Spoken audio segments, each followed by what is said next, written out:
So in today's video, I'm doing I don't know what to call this video, but it's like my friend here, this is Lily. Hello. Is going to ask me questions about my animals. So right now she's holding Key, that's why she's not looking at the camera. I'm preoccupied. She's holding Key right now. So let's just get into the video. So Lily, what is your first question for me? How do you usually hold your snake? Because I feel like I'm doing this wrong. So, I take him. I just try to support his whole weight all over his body, except maybe his tail or his head can be hanging down because he doesn't like you to hold him really close to his head. But other than that, you don't really have to do anything other than that because he's gonna hold on to you. You don't have to like grip onto him like this. You can just like let him go like this, and even if I were just to hold him like this, that's okay. But like I just like to have two hands holding him at all times, different parts of his body, so you can just like he'll probably like wrap his tail around your wrist, and that's okay. But see, he's gonna wrap his tail around your wrist. So all right, any more questions? How much do you feed Key? And how often? So I feed him 2 mice or 3 mice. Every other time I feed him, it's different because I got bigger mice. I said that last year when I filmed a video as well. I filmed that last year, really early in the year. I said I feed him 2 or 3 mice. I alternate every time.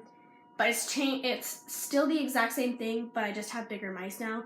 So I feed him 2 or 3 mice every time I feed him. Every 10 days.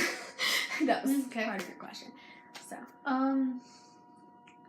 Does it have to be about the snake? No. Okay.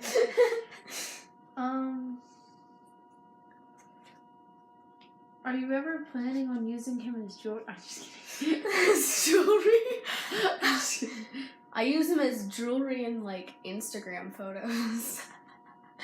But that's not the reason. Oh my gosh. Don't swing him too much. He doesn't like being swung. Alright, don't constrict me. Okay. Yeah, I don't. Oh, sorry. I just moved the tripod. Okay. Anyways, actually, I use him as jewelry in my Instagram photos sometimes, but I don't have him for my Instagram. I have him because I love him so much. I feel like he's gonna poop on me. He's not going to. He pooped recently, so it's like fine. So, do your guinea pigs get along? Yes. Actually, so I haven't done this video yet. It's gonna be coming out soon, so I'm gonna try not to give out too many details. But I have 3 guinea pigs, and y'all, I'm filming a video, about this. So I had a guinea pig. He's crawling up my shirt. I had Cleo, then I got a second guinea pig. And when I got that second guinea pig, her and Cleo actually didn't get along at all. And then that guinea pig died, but it wasn't because Cleo attacked her or anything. And then I got Butterscotch. And Butterscotch and Cleo get along super well. So I went over that in super light details. You almost fell. You just started sliding. Okay. Any more questions? Oh boy. Okay, hi. What hay do you recommend buying for your guinea pigs? So for guinea pigs, you can really feed them anything. When they're before about a month old, you feed them alfalfa hay, and also while the mom is pregnant, you feed them alfalfa hay because it's very high in protein, and it helps them basically have more energy and just be better and more healthy because they need more protein because either they're growing or they have multiple. They're feeding not only for 1 guinea pig but for like 4. So yeah, I would recommend feeding alfalfa hay when the mom is pregnant and when the baby's younger than 1 month old. But once the babies are 1 month old, you can go back to feeding basically whatever hay. You can feed orchard hay, grass hay, oat hay. But the healthiest kind of hay for them is Timothy hay. But you can feed them grass hay or oat hay or orchard hay. any kind of meadow hay, anything really, you can feed them. Another really healthy option of hay is if you get it from your backyard. So if you mulch your yard, is what it's called, is where you don't have a bag on your lawnmower. When you mow the lawn, it just leaves the hay out. It just leaves the grass out in the yard. And then a few days later, you go and collect it, depending on how dry it's been. If it's been really dry, a few days, it'll dry out completely.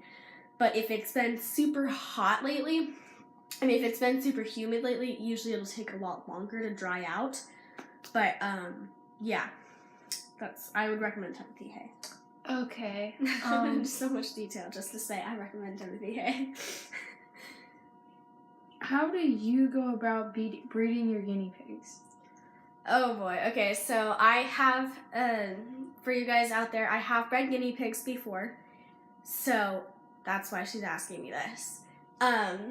So we've bred guinea pigs 2 times, and the way we do it, this isn't the way you have to do it, but the way we do it is that we leave the moms in with the males for about 2 weeks to try to catch those 2 or 3 days when the mom is in heat. They get in heat every month, but there's only a few days of that month that the mom can actually breed, or that the mom wants to breed. So the first rule of thumb is you have to breed them. It's best to breed them before 3 months, absolutely before 4 months. So if they're more than 4 months, you just don't even breed them. But you can breed them if they're younger than 3 months when you first breed them. You can keep breeding them until they're about 5 years old, which I would recommend only breeding 2 or 3 times a year. You may only want to breed once a year, but they can breed as soon as they give birth to their babies, so they can breed about 3 or 4 times a year. But I would recommend only breeding them 2 or 3 times a year. And after the mom is already pregnant, you separate her from any guinea pigs at all. You leave her on her own. And when she has the babies, before they are 1 month, leave them with just the mom. No other guinea pigs, not the dad, not any other female guinea pigs, anything. And then after about 1 month, when the babies are 1 month old, you separate them, because that is when they become sexually mature. And they can breed with each other, and we don't want that. So, or maybe you do want that. If so, leave them together. But you separate the girls and the boys out, and the boys can live with their dad as soon as they're 1 month old, unless their dad and them don't get along. Guinea pig females tend to get along a lot better than males do. And then the baby females can just live with their mom. Can the babies live with other females that aren't their mom? Yes, they can. If you were to separate, say once they're 1 month old, the mom was to die, and you got another adult female, they could live with them. Or if the mom and the adult female were already living in the same cage before she got pregnant, you can just move all the babies in with that other female as well. So, any other questions? Yeah.